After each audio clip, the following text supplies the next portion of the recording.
Alright, ladies and gentlemen, back for a few more examples of SOHCAHTOA. Just a little review before we get started. Remember that SOHCAHTOA is just the word that we're going to be using to help us remember the relationship between the sides of the triangle and the angle that we're talking about. So just right here with my angle A, we know that the hypotenuse of the right triangle is clearly the one that's opposite the 90-degree angle, so we should never get H confused with the O and the A. The two legs of the right triangle, though, we have to identify them as either the opposite or the adjacent side to the particular angle. So, like I said in class, we could literally just draw an arrow across. That would be the opposite side, so this is O, and that makes the adjacent side right here. So I'll put ADJ so you don't get that confused with angle A. So we have opposite, adjacent, and hypotenuse. And we say that the sine of angle A is equal to the opposite over the hypotenuse. The cosine of angle A is equal to the adjacent over the hypotenuse. And then the tangent of angle A is equal to opposite over adjacent. So that's what we're going to be talking about, using those ratios. Again, to find missing pieces in our triangle, to what we call solve a triangle, find all of its missing pieces. So that's a little bit of review. We're going to do 3 examples that'll hopefully help you out with your homework, in addition to all the notes that we did today in class. Alright, so let's take a look at the first example. I chose with the first example to keep it pretty straightforward and just do one variable. We have a right triangle with an angle of 42 degrees given to us. We're asked to find the value of x. And if you notice, we are given the hypotenuse. So we're given h in this particular setting. So there's h. And we're obviously given the 42-degree angle that we are going to be using. And the question is, what trig ratio can we use to help us find x? Well, again, if you look at the triangle, we are not given the opposite side. There's O. We don't have it. We have the adjacent side. So we want to ask ourselves, what trig ratio involves x, the adjacent side, with h, the hypotenuse? So adjacent and hypotenuse is going to be cosine, because cosine is adjacent over hypotenuse. So to find the value of x, we're going to write the equation that the cosine of 42 degrees is equal to the adjacent side, x, over the hypotenuse, which is 11. And we have an equation with one unknown. We know that we can solve for that. So during class, what we said is, let's solve this as we would any proportion. First, by writing the cosine of 42 is cosine 42 over 1. Now we have a proportion that we can solve by cross multiplying.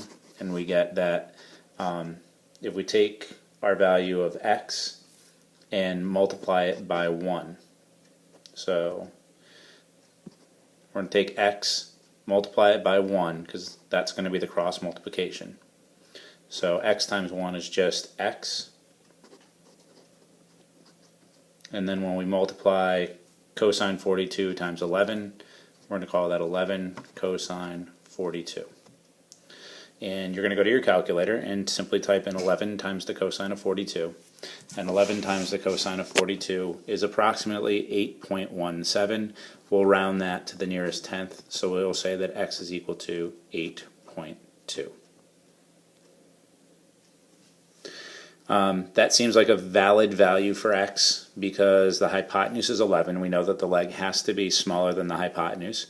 So assuming that my calculator was in the correct mode and I did the work correct, which I am positive I did, we would get x equals 8.2. Alright, let's move on to another example. So again, maybe pause a second to go ahead and write down this example. This is very similar to what we were doing in class today, where we're given 2 variables, x and y. So again, I think it would be best to identify what pieces of the triangle we have, what pieces we are looking for, and see if we can't set up the trig ratio for each of those. So again, we're given a 47-degree angle, and we are given a hypotenuse h. So we know h. We have the angle of 47, and it looks as though the opposite side is going to be y, making the adjacent x.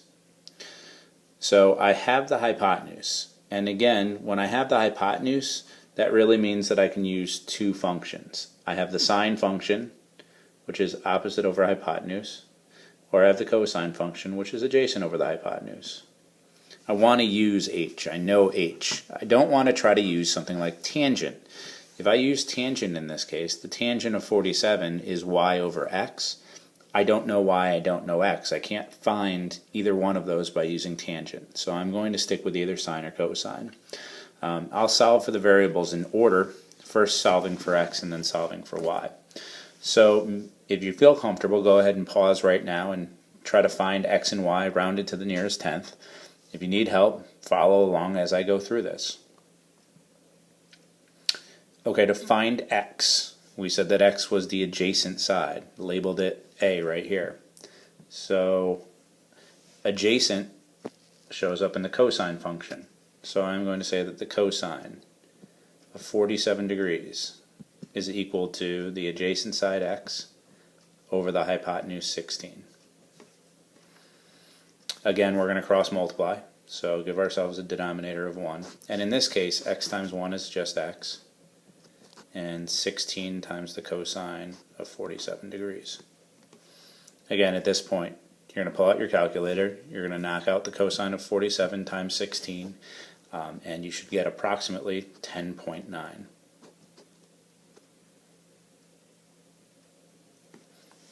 So far I'm happy with that answer because again it is less than 16, which is the hypotenuse, so it looks like this is a possibility. You always want to question yourself. You don't want to just push the buttons. If you came back with an answer like 23 or 96, you clearly would have done something wrong because we have to have a value less than 16. Finding y, we're going to use the function that uses the opposite, which is sine. So the sine of 47 is equal to opposite y over hypotenuse 16. Same process, we're going to cross multiply. We're going to get y is equal to 16 times the sine of 47. And when you do that out on your calculator, 16 times the sine of 47 is approximately 11.7 for a value of y. So I got 11.7 here, I got 10.9 here. And you want to ask yourself, does that make sense? Does it make sense that the 47 degree angle has an opposite side of 11.7, a hypotenuse of 16, and that the side that's adjacent is 10.9? Well, one of the things that hopefully you remember, the triangle sum theorem says that the third angle, the third acute angle here, has to be the complement of 47. Well, the complement of 47 is 43. And we would expect that the angle of 43 has a slightly shorter side opposite it than the angle of 47 had. So again, all these things are leading to make me believe that I've done the problem right. Another thing that we could check, and I kind of ran out of space on this particular page, but another thing we can check is, does the Pythagorean theorem hold with the values that we have? Does 11.7 squared plus 10.9 squared in fact equal 16 squared? And you can check that out if you want to on your calculator right now. I think what you'll find is that it is very close. You end up getting that 10.9 squared plus 11.7 squared. That particular value ends up being 255.7. 16 squared, so 16 squared is actually 256. And those two values differ only because we rounded each of these numbers to the nearest tenth. If we'd carried them out to more decimal places, we would get a very, very, very accurate value for 255.7, essentially saying that the Pythagorean theorem holds. So we've done a good job finding our missing values. All right, let's look at one more example.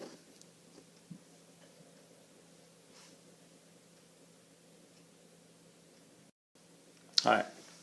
If you're feeling comfortable right now, go ahead and find the values of x, y, and z. If you need a little bit of help, I'll do them here for you.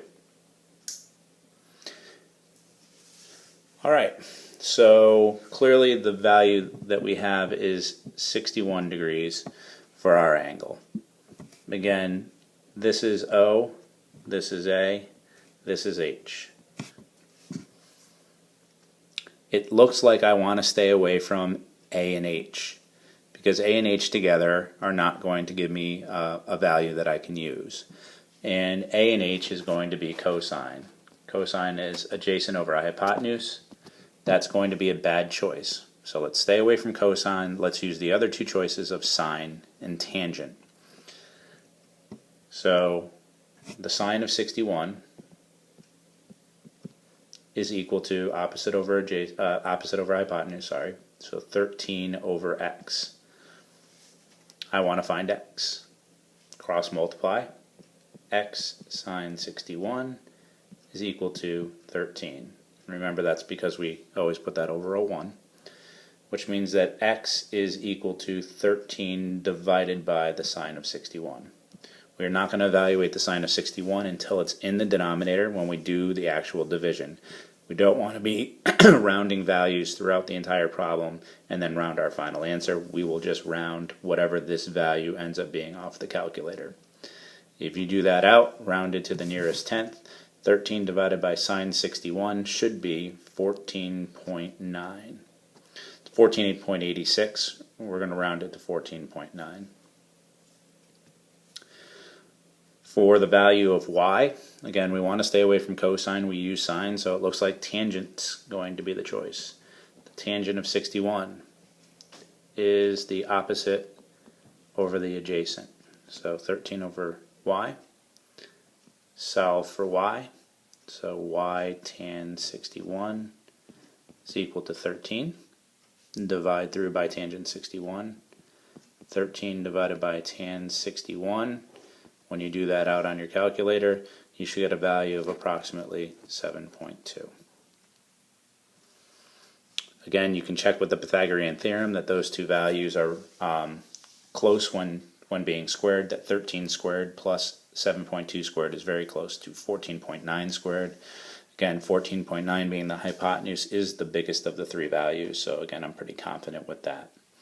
The last piece here is, what is the value of z? Well, z is simply the complement of 61. So the complement of 61 is just 90 minus 61.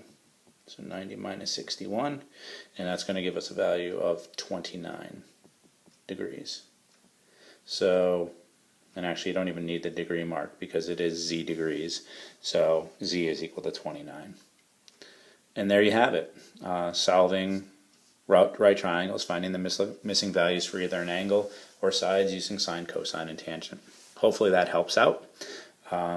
Stop in the STEM room if you need some help, or after school. I'll be available Tuesday and Wednesday after school this week without a problem, so stop by, alright? Best of luck. I will see you on Wednesday.